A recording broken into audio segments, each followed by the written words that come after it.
When you're thinking about sexy animals, hedgehogs might not spring to mind, but maybe they should. They really put the work in when it comes to getting an intimate encounter. And on this episode of the Oxford Sparks Big Questions podcast, we are looking at hedgehog sex and we are asking, how horny are hedgehogs? Hello, I'm Emily Elias, and this is the show where we seek out the brightest minds at the University of Oxford and we ask them the big questions. And for this one, we have found a researcher who loves hedgehogs so much they call her Dr. Hedgehog. I'm Dr. Sophie Lund Rasmussen, or Dr. Hedgehog, and I'm a specialist on European hedgehogs. So that's basically what I do. I research the mysterious lives of the European hedgehogs to understand why they're declining and what we can do to stop this decline. So, Sophie, this is our season because last year we spoke to you about when did we start kissing. And this time around, we are talking about how horny hedgehogs are. You are a researcher of love. Can we dive into the basics of this? Because I am a novice. How do hedgehogs have sex? What is this like? Well, very carefully, I would say, because they're obviously covered in spines. An adult hedgehog has up to 8,000 spines, so it could be rather painful to mate. So the trick is that whenever the female is ready to mate, she will lower her spines and stretch her legs a bit, allowing the male to mount her and mate. But this is a very complex process because she's not very willing to accept his offers of marriage. I can understand that. It's a lot to get the physics of it working together. Definitely. And hedgehogs are solitary creatures. So the rest of the year, they live solitarily and they don't, stay together and they don't really interact. I mean, they accept each other's presence in the residential gardens where you would normally find them, but they don't really interact. So it's only during the mating season that they come into close contact, typically. Sometimes they can also get into fights over a very nice food bowl filled with cat food, for example. But most of the times, they're just left to themselves. So they really interact during the mating season and they're promiscuous. So the males will mate with as many females as possible and the other way around as well. Okay, so how can you tell if they're mating and they're not fighting? Well, the sounds are quite similar actually, because the females are very hard to get. And they make sort of a hissing sound during this, you could say, courtship behavior. So it's like, you can almost hear her saying, piss off, piss off. And the male just keeps circling the female, trying to impress her, trying to get his opportunity to mount her. And she is constantly turning around, pointing, away from him and hissing at him, telling him to basically piss off. And this can take hours and hours. She will eventually give up and say, okay, let's do this. And then the mating act itself only takes a very short while. So it's a lot of effort. And the worst part is that some of my colleagues have actually studied this mating behavior, and they found that only like between 4 to 7% of these courtship behaviors actually lead to mating. So they're not often successful, the males. They really have to impress the females. And the problem is that during this whole courtship display and fighting over mating or not, they might attract other males because they're very noisy, they're hissing at each other. And then when other males show up, the males will start to fight and try to win the favor of the females. So it's really difficult for the males to actually get to mate. You did say they are promiscuous. So like as much as they are like putting up the pretense they don't want it, like they want it. Is that the sort of vibe? Yeah, definitely. And I think this is also a strategy to measure the quality and fitness of the male, because if he can really continue to keep at that energized level of running around in circles and trying to impress her, okay, he must be, in good health, good fitness. So I think it's also a way to assess male mate quality, basically, for the females.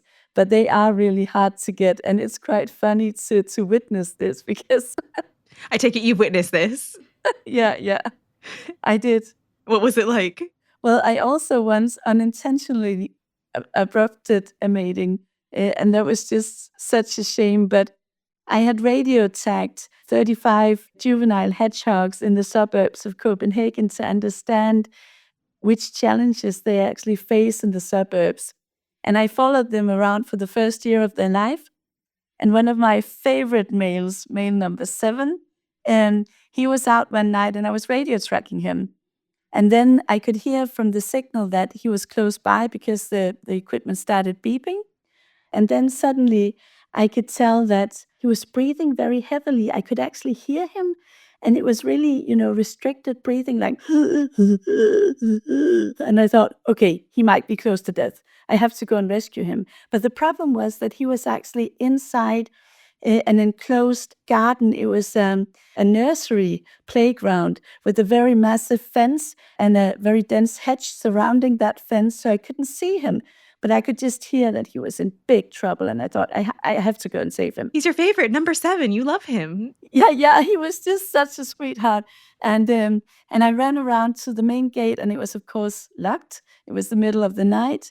And I thought, I have to jump this fence. And I'm really not a ninja. And it was a very tall fence, and I still don't remember how I managed to crawl over it. But I fell down. It wasn't very elegant. And I, got up and just made sure nobody saw that. And then I ran towards him, and I could tell that he wasn't in trouble. He was actually mating. That was why he was so short of breath. And he looked up at me going like, "Human, go away, you're disturbing." And the female just looked at me, and then she went, "Piss off," and then she ran away. So he was really, really angry with me. I think he really looked like he blamed me. And I just lifted him up to make sure everything was fine, and he was perfectly fine. He was covered in semen, though, but he was fine. And I put him down, and he ran away, and suddenly I realized I was inside this nursery playground, and it was in the middle of the night. They had surveillance cameras and a sign saying that we have guards monitoring this area, and me wearing a torch and a large backpack, looking very suspicious. That wasn't very good. I managed to throw myself over the fence, and then the next day I thought I better call the nursery and explain everything, because if they watched the CCTV, they would see a crazy lady with a torch. They took it very calmly, I would say. Oh my God, I can't get the visual of covered in hedgehog semen out of my mind now. Ick. So are they like willing to keep it in the family? Are they traveling long distances to find someone that they aren't very related to be a really nice, competitive, genetic, strong hedgehog, male or female, to get it on with? Well, the challenge is that the hedgehog populations are declining all over Europe. And in the UK alone, we've seen an up to 75% decline of hedgehogs in rural areas since the turn of the century. So they are in trouble. So it is getting harder and harder for them to find mates.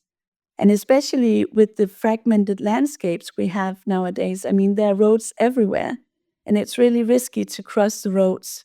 And this leaves the hedgehogs like isolated in small local populations unless they take the risk and try and cross the road, which is also why we see that 1 out of 3 hedgehogs is estimated to be run down by cars every year.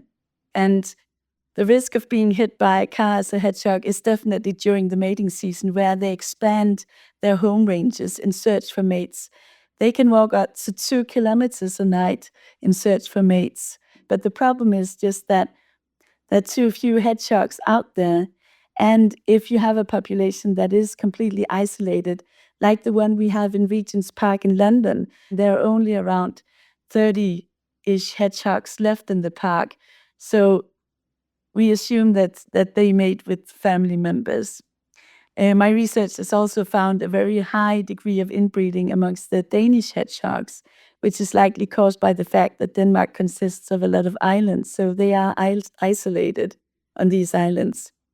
But there is one very peculiar thing about hedgehogs. They do have multiple paternity, which means that What does that mean? yeah, it means that one litter of hoglets, as they're called, usually the hedgehogs give birth to like 4 or 5 hoglets at a time. One litter of hoglets could, in principle, have 5 dads. That could be quite the daytime TV talk show of Who's the Father really Yes, going around. exactly.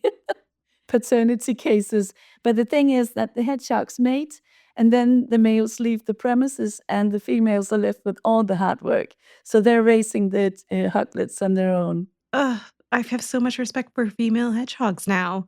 That's a lot of hard work, especially if you have 5. So if there's so many, like, males vying for the female's attention and obviously enjoying themselves, shall we say, is there potential that there are, like, sexually transmitted diseases going around hedgehog communities? Is that a thing?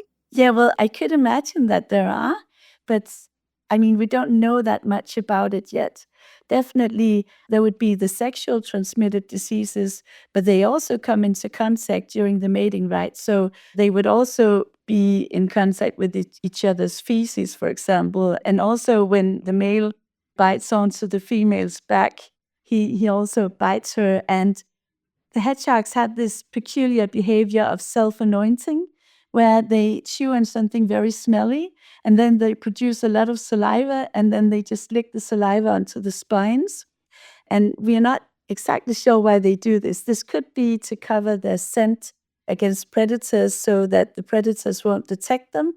But some also argue that it's a form of nice perfume. Hello, ladies. Um, but usually it is, for example, a dog poo or a fox poo. So the male would also come into contact with all the bacteria on the spines of the female. Um, so there are definitely pathogen transmission going on between the hedgehogs. I'm actually studying the microbiomes of hedgehogs right now, and I just got the results. So basically screening hedgehog feces for all the different bacteria hedgehogs can carry, the good ones and the bad ones. And I just, for the purpose of this interview, checked my data, and I couldn't find any like normal sexually transmitted bacteria amongst the results. But I do know that herpes virus has been found in hedgehogs. Herpes. Yeah, herpes, yes. And this was a study on UK hedgehogs, actually, and they tested 129 hedgehogs and found that 59 of them carried herpes virus. So this could be a sexually transmitted disease, right? Well, there's something to look into. Geez. Okay. I don't know how we bring this to an end, but I guess it's Valentine's Day. If I wanted to help a horny hedgehog, is there anything that I could do? Well, first of all, the hedgehogs are missing out on Valentine's Day because they're hibernating. So they're sleeping the day awake instead of mating and being romantic. But when they wake up again at springtime, when their food items appear again, the insects, slugs, snails, worms, and so on, then you can make sure you provide them with a hedgehog-friendly garden, a garden they can access, a garden full of biodiversity, natural food items, insects and snails and slugs, and good nest sites.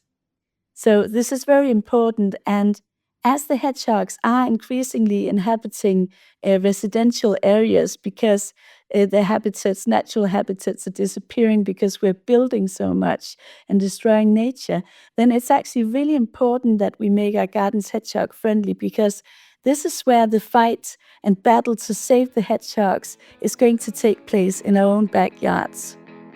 So that they can scream. Yes.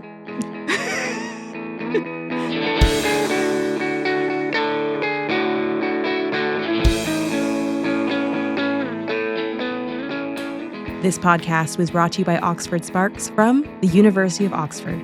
with music by John Lyons and a special thanks to Dr. Sophie Lund Rasmussen. Tell us what you think about this podcast, or if you have any other burning questions about hedgehog sex. We are on the internet at Oxford Sparks, or go to our website, oxfordsparks.ox.ac.uk. I'm Emily Elias. Bye for now.